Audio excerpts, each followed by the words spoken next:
Bem-vindos ao programa Notário e Notável, aquele mesmo, o Cartório Contemporâneo. Eu sou Duda Meirelles e estarei com vocês hoje para falar sobre a ENOR, atendimento ao público, a importância da Lei Geral de Proteção de Dados e uma aula magna da doutora Patrícia Ferraz.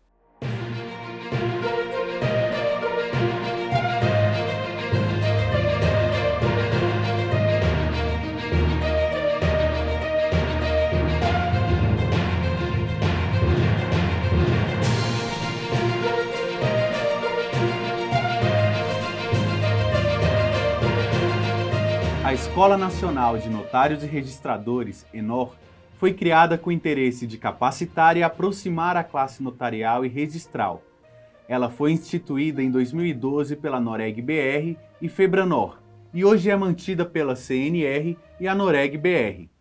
Estamos hoje aqui com a doutora Fernanda Abud, diretora-geral da Escola Nacional de Notários e Registradores, ENOR, e tabeliã registradora do Cartório de Registro Civil e Notas da Comarca de Santa Maria de Suaçuí, Minas Gerais. Como a senhora está, doutora Fernanda? Muito bem, muito obrigada, Duda, pelo convite.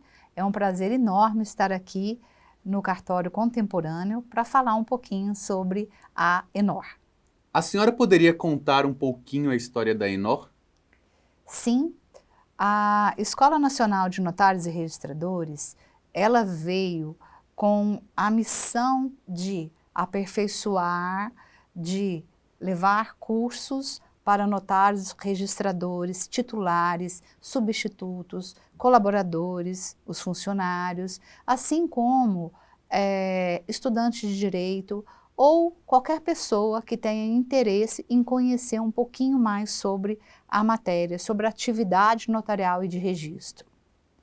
A ideia é que, com a abertura da escola, que oferece cursos, quer sejam presenciais ou à distância, em EAD, todos possam estudar, aperfeiçoar, conhecer um pouquinho mais sobre o que são as funções desenvolvidas em um cartório, mas também entender que, principalmente com a aula em EAD, seja possível ele, a qualquer momento do dia, conseguir estudar, que às vezes o trabalho, não é, a função do dia a dia impede as pessoas de estudarem. Então, a missão, o objetivo principal da escola é mostrar, disseminar conhecimento, trocar experiências, muitas das vezes até mesmo atuando no direito comparado, porque o modelo brasileiro, ele veio do nosso modelo alemão, germânico, que aí também teve influências do direito francês, do direito espanhol e do direito português. No momento em que veio para a América Latina e que de alguma forma teve as influências das nossas legislações, é preciso estudar todos os dias, porque é uma lei muito dinâmica, que todo dia tem uma alteração por um projeto de lei, por uma nova lei infraconstitucional ou até mesmo por alguma PEC da Constituição Federal. Por isso, é importante estudar. O objetivo da escola é esse, é facilitar o acesso ao estudo. E com isso também demonstrar que a prática do dia a dia, ela pode ser disseminada. Um cartório pode mostrar para o outro o que está fazendo. E com isso a escola seja ali um arcabouço de conhecimento com renomados professores do Brasil inteiro, de várias regiões, para que possam com isso trazer sua experiência, uma troca de pesquisa que é muito rica. Como tem sido lecionar durante a pandemia e como era antes? Em 2012, assim que eu assumi o cartório, realmente a minha realidade era uma e eu estava com muito conhecimento da matéria de concurso para poder realizar o certame e passar, mas eu não tinha conhecimento da prática. E aí, o meu dia a dia foi muito rico no sentido de eu verificar experiências de outros cartórios, de outras pessoas que já estavam lidando há muito mais anos, Só que eu percebi que eu não tinha onde buscar essas experiências, eu tinha que falar com as pessoas, com os meus colegas, eu tinha que ler alguma coisa, eu tinha que telefonar para alguém ou trocar ali um contato. Eu sentia falta de ter uma orientação da qual eu pudesse me valer para, no momento em que eu ingressar no cartório, eu ter uma prática, um manual de boas práticas. Faça assim assado que você vai conseguir lidar com a sua experiência melhor. Ou então, entre aqui, assista às aulas, veja um curso, faça parte de um grupo de pesquisa da qual você vai obter mais conhecimentos. Eu sentia falta disso. E assim, conversando com o nosso presidente na época, da Noreg Brasil, o Dr. Rogério Portugal Bacelar, que hoje é o presidente da Confederação dos Notários e Registradores, a CNR, e ele brilhantemente pensou nessa situação, vamos constituir uma escola, porque assim teremos ali um ambiente melhor para disseminar essa cultura, trocar essa experiência e ensinar aqueles que estão entrando nos cartórios. E foi perfeito e foi maravilhoso. Na época, nós então construímos muito mais curso presencial, constituímos um corpo docente maravilhoso, com renomados professores da nossa classe, e assim pudemos desenvolver, idealizar grupo de pesquisa, ou então montar algum curso muito específico para a prática do dia a dia do cartório. Saliento que a sua pergunta específica do que mudou, creio que hoje, principalmente com a pandemia, a diferença para as escolas é a questão do curso em EAD, ou seja, um curso realizado à distância, da qual os alunos possam se valer da tecnologia, de entrar numa plataforma e ali escolher o curso que quer fazer, assistir aulas em videoconferência, ou então assistir aulas gravadas e com isso conseguir manter-se no dia a dia do que é preciso hoje a gente aperfeiçoar o conhecimento. Posso dizer que a pandemia foi realmente um paradigma, né, que mudou a forma de ensino no Brasil e que talvez possamos nós nos valer desse conhecimento para daí talvez até continuar mais e mais. Eu sou de uma época que talvez era muito complicado assistir uma aula total em videoconferência. Eu gostava de ir presencialmente, trocar dúvidas ali com os meus colegas, com os professores, só que a pandemia nos obrigou a ficar mais reclusos em casa e com isso aprendermos a lidar ali nas aulas em videoconferência. E tem sido agradável a experiência. Creio eu que foi um divisor de águas e que hoje, se Deus quiser, acabando a pandemia, nós possamos usufruir mais do ensino à distância e, se Deus quiser, voltar com presencial, porque também é uma situação muito agradável para que a gente possa interagir mais com os alunos. E dar aula era algo que a senhora já tinha feito antes ou não? Poucas vezes, mas eu já tinha dado aula, sim. A minha formação, ela vem do direito administrativo, eu tenho uma faculdade de direito administrativo, da qual eu fiz. Eu também lidei algumas vezes com cursos na Fundação Getúlio Vargas, e depois eu me apaixonei pela atividade notarial de registro, e como advogada eu fui atrás do ingresso num concurso público disponível e entrei nesse concurso de notas e registro civil em Minas Gerais, da qual eu faço questão de salientar que é uma atividade extremamente interessante, rica, com experiências maravilhosas e que vale muito a pena para todos aqueles que tiverem interesse em conhecer um pouquinho mais. Há vários cursos na ENOR, que é bem simples o site, todos podem acessar e conhecer.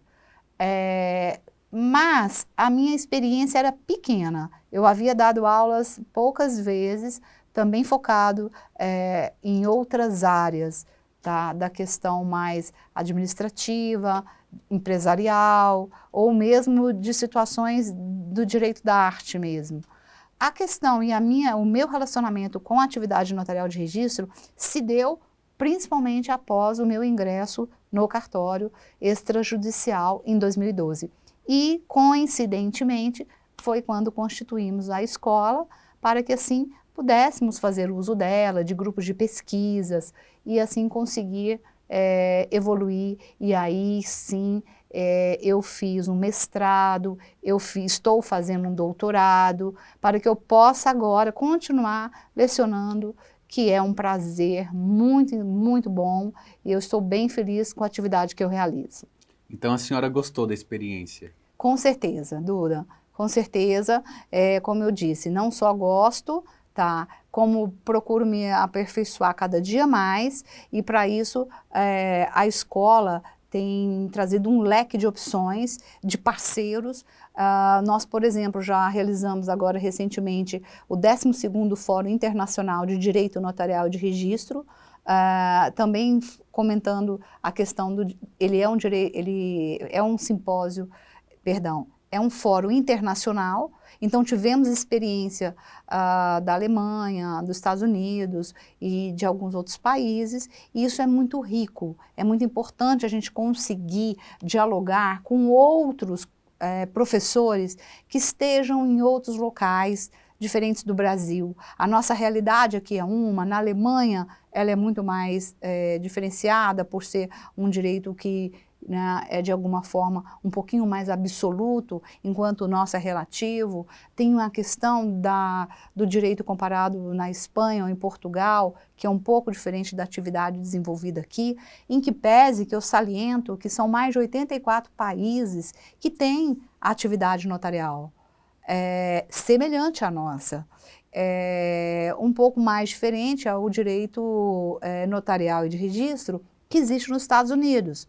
Anglo-saxônico é um pouco diferenciado, em que pese que lá também o país rege com muito mais questões de seguro do que mais o direito por si só. Então, é uma situação bem diferente. Mas já foi até comprovado que o nosso modelo brasileiro, ele é muito eficaz, ele é muito eficiente, a sociedade tem muita confiança, inclusive em pesquisas que já foram desenvolvidas com o Instituto Datafolha, ou com o Instituto do Paraná e alguns outros, mostrando que a sociedade confia na atividade notarial de registro acima de vários outros segmentos, né? Então, enfim, é preciso isso, é preciso estudar, é preciso trocar experiências para que possamos cada vez mais aperfeiçoar essa atividade que é tão nobre, que é a atividade notarial e de registro.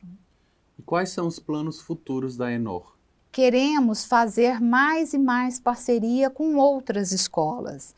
Tá? Já fizemos parceria com a Escola Nacional da Magistratura, com a AMB, já fizemos parceria com escolas e universidades de outros países, como a Federal da Argentina, como agora estamos realizando com a de Coimbra, de Lisboa, assim como da Espanha.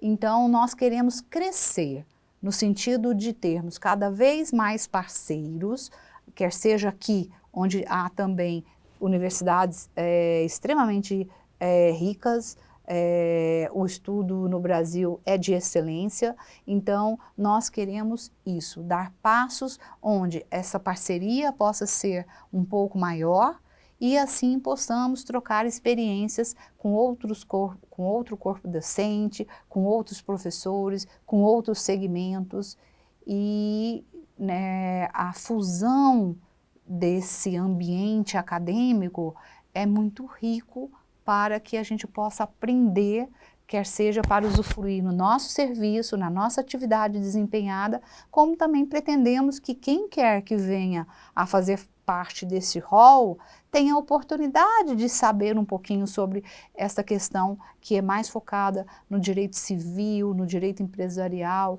da qual nossa atividade ela se ergue, ela se desenvolve no dia a dia. Que ótimo, doutora Fernanda. É um prazer ter a senhora aqui. Muito obrigado. Eu que agradeço mais uma vez, é super importante podermos falar sobre atividade notarial de registro, quer seja para a TV Justiça, quer seja aqui no Cartório Contemporâneo, ou para quem quer que possa ter vontade, né, de conhecer um pouquinho mais sobre ela. Muito obrigada, eu fico à disposição, conte comigo sempre que precisar.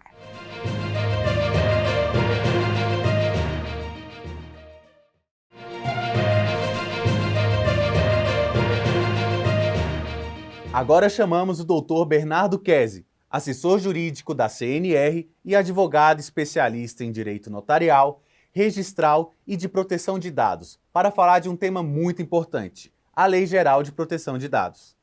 Dr. Bernardo, seja bem-vindo. O senhor poderia explicar para a gente o que é a LGPD? Obrigado, Duda. Obrigado à CNR o convite. Obrigado, TV Justiça. Duda, a Lei Geral de Proteção de Dados Pessoais, ela surge como uma demanda da sociedade em rastrear o uso ilimitado, indeterminado e restrito dos dados pessoais, das informações das pessoas físicas, né? E também das pessoas físicas de pessoas jurídicas. Aquelas pessoas físicas que sejam administradoras de pessoas jurídicas, representantes, sócios, também são tutelados. Vem num fenômeno do mundo. Hoje você vai comprar uma cadeira, você fala assim, eu quero comprar uma cadeira, e entra no Google e está lá um anúncio de cadeira, né? Então a gente está sendo a todo tempo escaneado, mapeado com hábitos de consumo. A gente sabe que surgiu ali o escândalo do Cambridge Analytics, né? Que foi justamente o que elegeu, foi determinante para a eleição de um representante de um país, para o Brexit também, baseado em dados pessoais que sejam capturados por essas empresas. Então, a resposta disso vem na Europa com a chamada GDPR, que vai tutelar a maneira como as empresas coletam dados dos seus cidadãos, né? E no Brasil, a 13.709, ela vai organizar como estas informações serão tratadas no nosso país, o que as empresas precisam informar aos seus titulares de dados pessoais, quais são as limitações, as proibições, o que pode, o que eu posso armazenar, o que eu preciso de um consentimento, o que é um legítimo interesse meu, o que eu posso fazer porque a lei me autoriza, tanto do ponto de vista de comercial, privado, público, e aí também entram os cartórios, né? São listados no artigo 23 da lei, como entidades também, né, a cumprirem essa determinação de adequação da gestão de informação à lei. Dr. Bernardo, qual a importância dos cartórios adotarem a LGPD? Perfeito, Duda. Os cartórios são verdadeiros repositórios de dados pessoais. Os livros cartoriais, os documentos arquivados, os indicadores, tudo isso são documentos, né, que físicos ou eletrônicos, eles vão armazenar dados das pessoas, dos usuários que provocaram o serviço de registro público.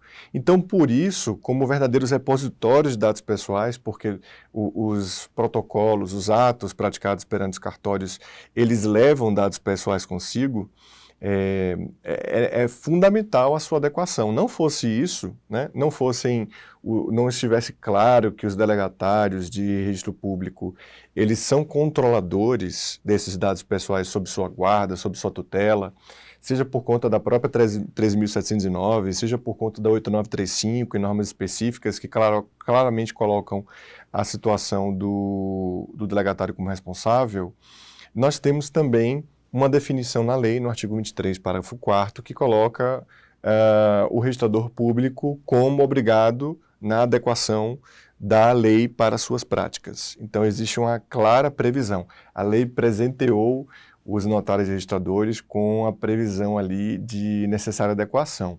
Os notários e registradores são fiscalizados pelo Poder Judiciário e, logicamente, que o Poder Judiciário, a ANPD, poderão adotar as medidas de fiscalização para e sobre a efetiva implementação da LGPD nos atos notariais e registrais. E quais são os desafios de implementar a LGPD nos cartórios? Os desafios são vários. É importante pensar que, no caso dos cartórios, não é como se fosse uma empresa de telemarketing, uma empresa de telefonia, que eu vou ter uma base normativa diferente dos cartórios. Ou seja, os cartórios não querem vender serviço, não, em tese, não fazem marketing, né? Então, o que está se fazendo ali é cumprimento de dever legal, quando a gente fala de uma certidão, quando a gente fala de uma escritura, quando a gente fala de um protesto, então, de uma certidão de óbito, tudo aquilo ali é conforme tratativa estabelecida por norma específica. Mas os cartórios têm essa dinâmica, que é a dinâmica pública, mas eles também têm a dinâmica privada, que é o chamado gerenciamento administrativo financeiro do artigo 21 da 8935 de 94 da lei. Ou seja, os delegatários também são empregadores, os delegatários também são contratantes, os delegatários também têm um ambiente físico em que vão organizar essas informações. Então aqui vai se aplicar também o conjunto de regras que são típicas de outras empresas. Então o desafio dos cartórios é, ora, se vestir de transparência e de adequação às questões polêmicas do registro público em face da LGPD, que vão ser muito determinadas pelas normas de serviço, né, notadamente, por exemplo, o próprio CNJ, e também se adequar na parte privada, na gestão dessas informações, do ciclo de vida, da temporalidade dos documentos, e logicamente que as duas circunstâncias determinarão a necessidade de nomeação de encarregado, elaboração da política de privacidade e tantas outras coisas que são necessárias de acordo com a lei. A LGPD para os cartórios também, por isso, muito importante a sua adequação, né, em relação a todas essas peculiaridades, a parte pública e a parte privada. Quais são os benefícios trazidos pela lei para a realização dos atos nos cartórios? Os benefícios são vários. Primeiro que a LGPD, ela protege o acervo registral. Então, nós estamos assistindo a várias movimentações que buscam reproduzir para uma outra finalidade o acervo público. Algumas entidades ou empresas privadas que queiram, por exemplo, ter um mapeamento próprio de preço de imóvel, né? Outras entidades que queiram ter um acervo privado de nascimentos. Bem, isso pela lei não é possível, porque o controlador dessas informações é o próprio delegatário. E o delegatário se via várias vezes desafiado a, pela normativa vigente, dizer não a um pedido em tese ilícito, eu quero as matrículas de 1 a 10 mil do cartório. Então, se é um direito de certidão, que argumento eu vou usar contra esse pedido que, na verdade, quer fazer uma solicitação de certidões em massa, em bloco, para uma entidade que não sou eu, delegatário, para uma questão que não é nem o próprio governo, né? Lembrando que o STF, ele também foi contra, se posicionou contra a reprodução em massa, né? Mutantes das concessionárias de telefonia para o IBGE. Então, a LGPD, meus caros, ela realmente desafia esse transporte, esse compartilhamento massivo de informações de uma pessoa para outra, quando esta pessoa é a responsável pela tutela. E por isso também o CNJ suspendeu liminarmente o compartilhamento de informações com o Sinter, e essas questões são das mais sensíveis para o debate. Então, hoje, o delegatário já tem um espírito normativo, um conjunto de normas que o autorize proteger o seu acervo registral, o que eu falo registral de registro público, contra esses pedidos em massa, esses pedidos que querem dar uma outra finalidade que não a finalidade da sua fé pública. Isso também é ato de comunicação com aqueles pedidos anômalos. Eu quero saber quem, em 98, celebrou contratos com a Caixa no cartório, qual é a relação que isso tem com a fé pública registral imobiliária. O que ele está perguntando de propriedade e dos consectários da propriedade? Nada. Ele está querendo fazer uma devassa na vida do cidadão para uma outra finalidade que não tem relação com a natureza da fé pública. E essa natureza da fé pública é o que compartilha é o que autoriza o compartilhamento das informações com terceiros. Então, as normas de serviço, elas vão muito nesse sentido, de autorizar o delegatário a proteger o seu acervo. E existem outros benesses também, Duda. O delegatário que se adequa, ele melhora a eficiência do seu serviço de registro público. Ele está minimizando os riscos de vazamento, de incidentes de vazamento. Ele está, inclusive, protegendo a sua própria esfera da delegação. Porque hoje não é uma questão quando vai haver, não é uma questão se vai haver um vazamento, é quando vai haver um vazamento. É um e-mail errado que o próprio escrevente manda, era para ser interno, ele acaba disparando isso para externo, né? É uma foto que é colocada em um grupo do WhatsApp, é o escrevente que atendia no balcão de notas aquela comunidade toda pelo seu WhatsApp privado, e quando ele sai do cartório, está lá a vida do prefeito, está lá a vida do delegado, de Dona Maria, de seu Zé, certidão de nascimento, imposto de renda, cópia, ata notarial de traição. Então, existem várias questões que são muito importantes e dizem respeito apenas à intimidade e privacidade das pessoas, que o delegatário, ao se constatar um incidente de vazamento, que pode ser sério sim, e isso não é apenas hacker, ele poderá se proteger na sua responsabilidade civil e administrativa, até criminal, quando ele tiver tomado todas as atitudes necessárias de adequação à LGPD. A LGPD, Duda, é uma lei de prevenção de riscos, de mitigação de riscos e de prevenção de incidentes. Ela não vai impedir um risco de acontecer, de se materializar, mas ela com certeza vai diminuir. E o que o legislador quer? Ele quer avaliar se o delegatário foi diligente no que tinha que ser feito, se ele adotou a máxima diligência. Isso vai muito ao encontro da jurisprudência que já havia em torno da responsabilidade administrativa, né? O dever de diligência para observar uma conduta, se foi omissiva, se houve uma questão de culpa. Isso também vai ao encontro da própria lei. E quais são as adequações necessárias nas equipes de cartório para garantirem essa proteção dos dados? As adequações são aquelas colocadas pela própria lei, pelas normas de serviço. Então, é preciso nomear um encarregado, esse encarregado pode ser interno, esse encarregado pode ser externo também, dando essa consultoria no dia a dia da adequação à lei.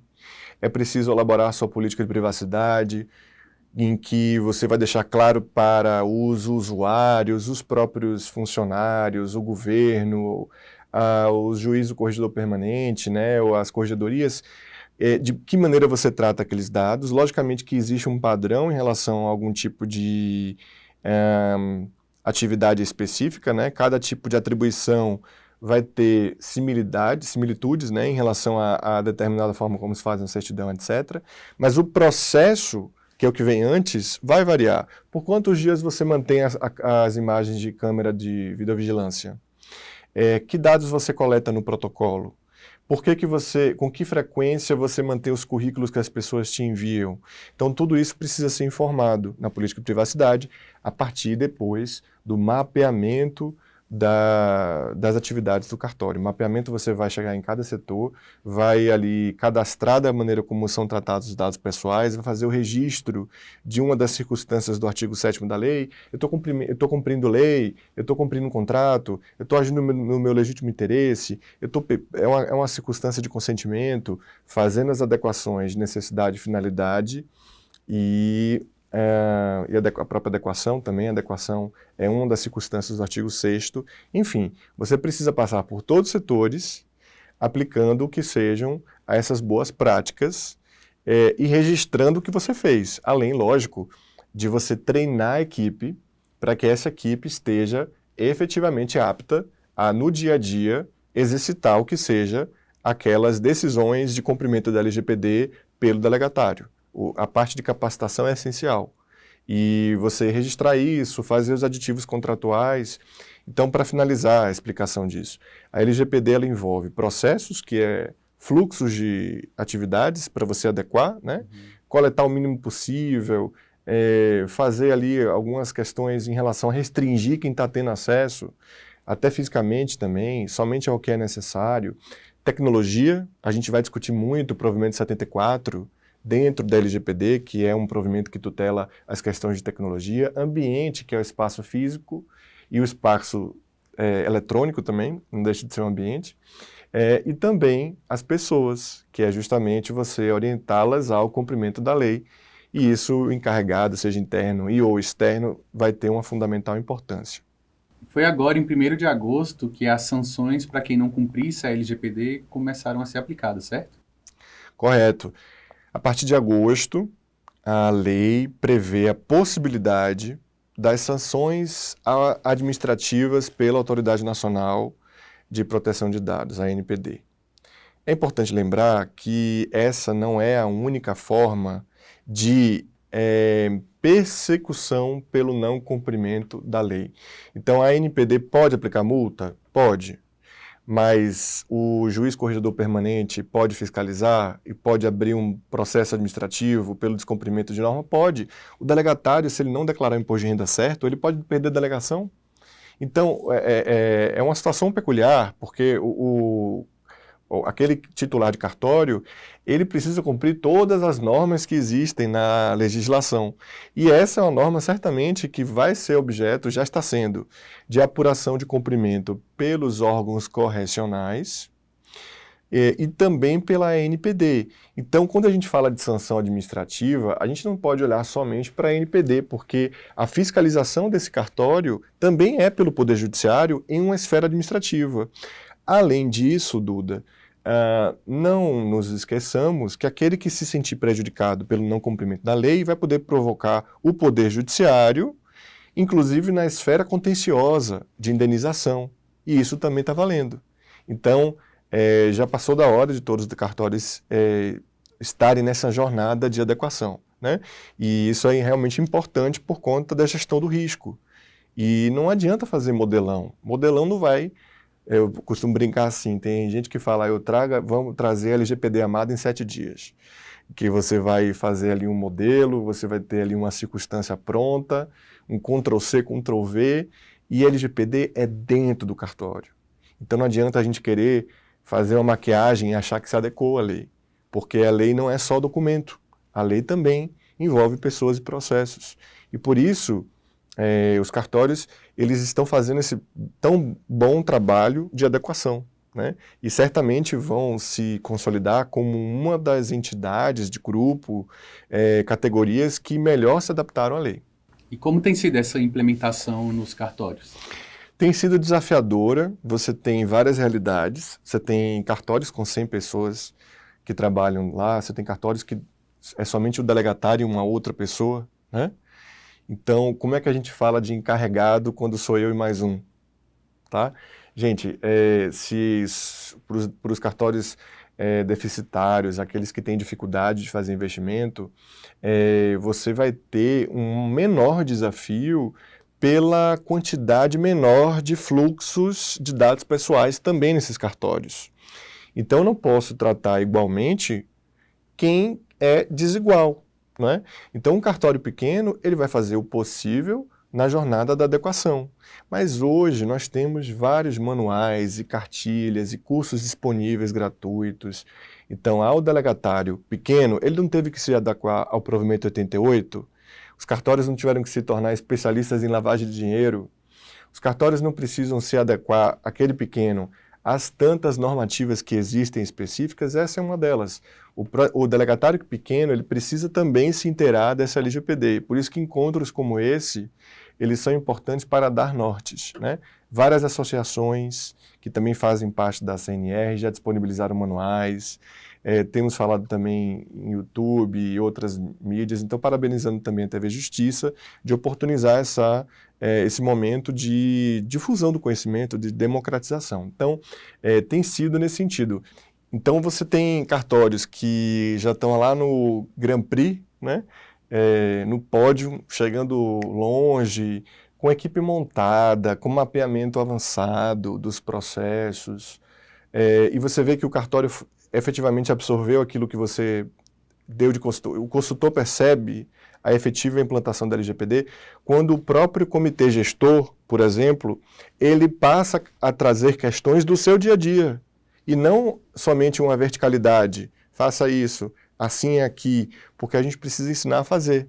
Porque como são informações internas, nenhum consultor, nenhuma equipe de consultoria, nenhum facilitador de LGPD ou qualquer associação, etc., vai fazer com que haja essa modificação interna, porque os processos são internos.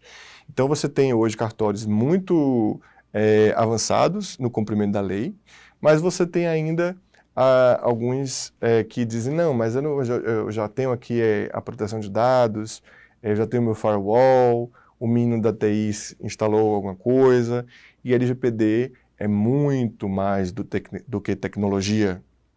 A LGPD é muito mais do que modelo, né? Então a gente ainda tem alguns delegatários que, eu estou esperando uma normativa específica do Conselho Nacional. Bem, o CNJ, notadamente a Corregedoria Nacional, ela vai poder pacificar muitas questões, mas outras já estão na lei. Então não preciso aguardar uma norma específica do CNJ para poder fazer a minha adequação.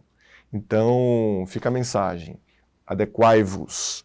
Vamos fazer efetiva adequação para que todo o sistema notarial registral esteja protegido, porque o judiciário começará a julgar aquele cartório que não se adequou, e os julgados atingirão também o cartório que se adequou. Então é por isso que todos devem estar atentos à necessidade de adequação. Doutor Bernardo, qual a importância de termos um programa como esse na TV aberta? Olha, eu fico feliz. A atividade extrajudicial, ela não é uma atividade de grande disponibilidade de informação gratuita, como é o caso da TV Justiça, né? E você já vê aí pelas perguntas que você fez, Duda, que é uma equipe que se preparou, que estudou o tema, que elaborou, e eu acho que isso é fundamental para a democratização do conhecimento. Em uma era da informação, a gente tem que ter como missão de vida agregar, difundir, informar, e a boa informação nunca foi tão importante, né? A gente precisa fazer pontes como essas para que a gente leve a práticas cada vez melhores, um extrajudicial cada vez mais forte e, portanto, um serviço público cada vez melhor e acessível ao cidadão. Parabéns, longa vida ao programa, parabéns CNR e muito obrigado pelo convite de vocês. Doutor Bernardo, muito obrigado pelos esclarecimentos. Foi uma grande satisfação em tê-lo aqui conosco e espero que volte mais vezes. Obrigado, Duda.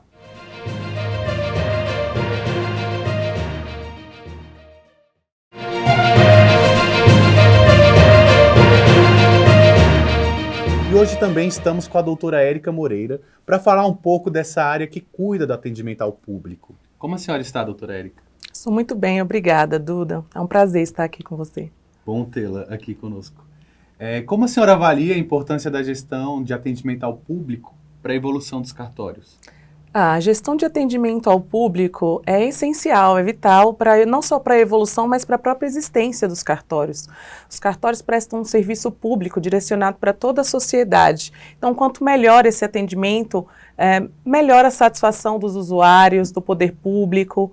Enfim, apenas com uma boa gestão que nós vamos poder entender e atender as demandas dos usuários e poder prestar um serviço de excelência e de qualidade. E quais são as principais contribuições que um atendimento eficiente oferece aos cartórios? Um atendimento eficiente implica em processos bem definidos, tecnologia, treinamento de equipe, enfim, tudo para uma prática de um ato seguro, de qualidade e excelência, que também vai gerar a satisfação do usuário, principalmente, né? Qual o procedimento de atendimento ao público adotado durante a pandemia? Então, durante a pandemia, além dos procedimentos já que a gente vê comuns a quase todos os lugares, de higienização, disponibilização de álcool, aferição de temperatura, distanciamento social, não só entre os funcionários, mas entre os usuários, disponibilização de máscaras, além desses procedimentos orientados pelas autoridades sanitárias, a gente também deu prioridade para o atendimento remoto.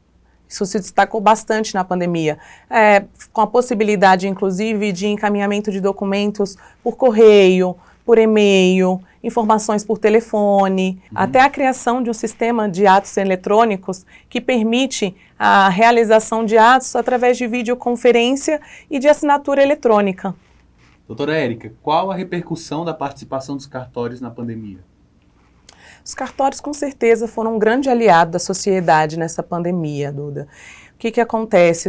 É considerado um serviço essencial, de grande utilidade, de muita importância na vida das pessoas, né? Ele interfere em várias relações negociais e existenciais. A paralisação dos cartórios, por exemplo, poderia inviabilizar inúmeros negócios e atos jurídicos essenciais para a população. Posso citar aqui alguns procedimentos rotineiros que nós fazemos nos cartórios para exemplificar o cancelamento de protesto, a alienação de bens, tudo isso para obter recursos, até mesmo empréstimos e financiamentos concedidos para o governo para que empresas pudessem continuar existindo, para que as pessoas pudessem manter a sua subsistência, ou o próprio cartório de registro civil, que contribuiu tanto com a elaboração de estatísticas, com as estatísticas inclusive da questão do Covid, os registros de nascimento também, que são essenciais para a manutenção da cidadania, para o acesso à saúde, por exemplo. Então, com certeza, os cartórios foram um grande aliado e, com a paralisação, certamente teria um agravamento até na crise econômica. Doutora Érica, quais as principais evoluções implantadas nos cartórios nos últimos anos? Olha, foram muitas evoluções implantadas nos cartórios. Acho que podemos destacar a desjudicialização de alguns processos de jurisdição voluntária que antes eram feitos na justiça e agora são feitos em cartório, como, por exemplo, retificação de registro, alteração de registro, divórcio, inventário, uso capião, além, obviamente, da tecnologia, que sempre traz a evolução, como a criação das centrais que permitem a comunicação entre os cartórios, a transmissão de dados entre os cartórios, a solicitação de serviços eletrônicos também e a própria emissão de serviços eletrônicos, de atos notariais eletrônicos, por exemplo. A senhora é mediadora certificada pelo M9GC Conflict Resolution Training. Esse treinamento te ajudou com o trabalho de atendimento ao público? Com certeza, certamente. A mediação, ela é um método alternativo de solução de conflitos. E com isso, durante o treinamento, a gente aprende a utilizar algumas técnicas e ferramentas que facilitam na comunicação. Então, isso com certeza é usado nos cartórios, mesmo a gente ainda não fazendo essas mediações, a gente sempre utiliza para que a gente tenha um bom atendimento, uma escuta ativa dos nossos usuários. Eu costumo falar que esse tipo de treinamento a gente aplica em qualquer lugar, não só no trabalho, mas até em casa a gente aplica para facilitar a comunicação sempre. O que são e quais são os atos típicos no cartório que a senhora trabalha? Os atos típicos são aqueles atos feitos com exclusividade, ou seja, exclusivamente pelo titular, pelo oficial do cartório ou seus prepostos designados. No cartório em que eu trabalho, a gente faz diversos atos típicos de registro civil, nascimento, casamento, óbito, os atos notariais, escrituras, procurações, testamento, entre outros. Doutora Érica, qual seria a importância de ter um programa como este sobre cartórios na TV aberta? É de extrema importância para levar informação para a sociedade, informação sobre a legislação, informação sobre os atos, como são praticados, enfim, poder tirar essas dúvidas que com certeza a maioria das pessoas ainda tem. É muito importante. Parabéns pelo trabalho, esse programa realmente só tem a contribuir com a sociedade. Que excelente conversa, doutora Érica. Muito obrigado pela sua participação. Eu tenho certeza que, assim como sanou as minhas dúvidas, sanou das pessoas também que estão nos acompanhando. Muito obrigado e volte sempre aqui no nosso Cartório Contemporâneo. Eu que agradeço, Duda. Parabéns pelo programa e é um prazer. No dia 27 de agosto, foi realizado o primeiro Simpósio Internacional de Sustentabilidade Socioambiental, promovido pela Harris-NR. Nele, foram realizados diversos painéis sobre a temática ambiental, como o papel do extrajudicial para a governança das florestas públicas, as estatísticas nacionais do extrajudicial, o desafio da integração nacional de matrículas. O evento foi finalizado com uma aula magna da doutora Patrícia Ferraz, diretora da Confederação Nacional de Notários e Registradores, a CNR. Nós, do Cartório Contemporâneo, separamos um trechinho para você ver. O que me traz aqui hoje é este importantíssimo simpósio internacional de sustentabilidade socioambiental, que tanto destacou a importância estratégica do registro de imóveis à proteção ambiental, é abordar o tema este tema sob a perspectiva do enforcement das leis e das políticas ambientais.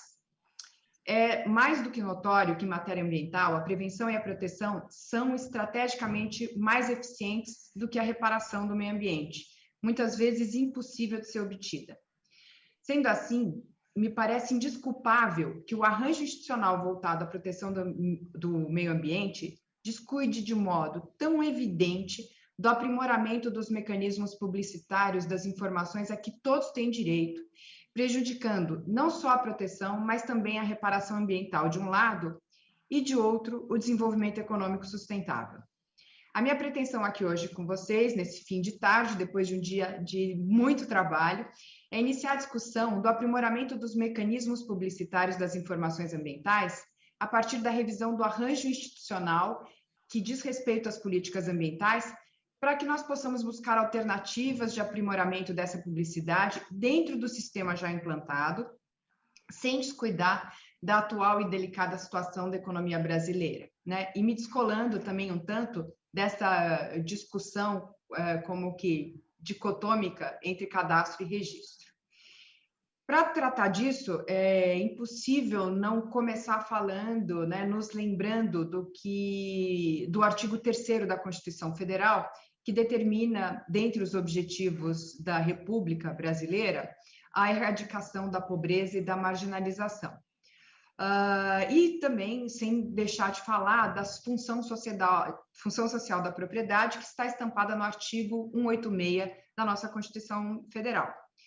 De acordo com o artigo 186, que foi inspirado pelo Estatuto da Terra, o uso da terra que não assegure a conservação dos recursos naturais, ou melhor dizendo, que resulte em dano ou em destruição de recursos ambientais, descumpre a função social da propriedade.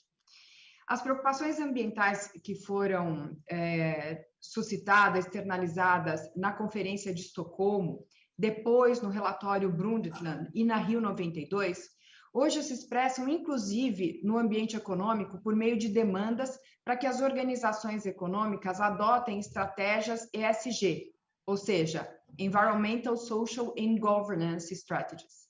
Isso porque nós vivemos no início do caos das mudanças climáticas e nós precisamos agir com urgência e de modo eficiente, com a esperança de que nós possamos estancar essa ameaça progressiva à humanidade e, se possível, em seguida revertê-la. Só que para isso nós precisamos de políticas ambientais efetivas e eficientes. Mas o sucesso da implementação de qualquer política depende da qualidade do arranjo institucional que abriga esta política e do ambiente institucional implantado. A ideia seminal de arranjo institucional foi relacionada ao ambiente econômico, a partir de uma concepção criada por Davis e North, dois economistas, em 1971. E que é relacionada a ambiente institucional. Para esses dois autores, Davis e North, o ambiente institucional é aquele constituído pelas regras políticas, sociais e legais, básicas e gerais, que estabelecem o fundamento para o funcionamento do sistema econômico. Esses mesmos autores definiram, então, arranjo institucional como conjunto de regras que governa o modo pelo qual os agentes econômicos podem cooperar ou competir. Mais recentemente, um outro economista, o Fiani, em 2011, asseverou que as regras que definem a forma particular como se coordena um conjunto específico de atividades econômicas em uma sociedade compõem um arranjo institucional. Bom, agora aqui na minha exposição, eu vou procurar especializar a noção de arranjo institucional, essa do Fiani, para alcançar especificamente as regras que regulam as atividades econômicas e as estatais em relação ao meio ambiente. Portanto, a partir de agora, eu vou adotar uma nova noção, a noção de arranjo institucional econômico-ambiental. E qual que é essa noção, de acordo com a minha percepção? Que esse arranjo arranjo institucional econômico-ambiental é o conjunto de regras que definem especificamente a relação das atividades econômicas e a ação dos agentes estatais com o meio ambiente. Só que, para facilitar minha fala, eu só vou me referir, a partir de agora, a arranjo institucional a partir dessa noção. Muito bem. Os arranjos institucionais compreendem as regras formais e as informais que regulam os assuntos relacionados à política ambiental. Também compreendem os organismos estatais envolvidos com as atividades públicas que precisam ser desempenhadas nessa política e a forma de desempenhar essas atividades. O modo como as organizações privadas devem interagir com os organismos públicos para satisfazerem os seus interesses quando relacionados aos bens ambientais. E outros aspectos que gravitam em torno da política ambiental, como, por exemplo, mecanismos de estímulo de condutas desejadas e mecanismos de repressão a ações indesejadas.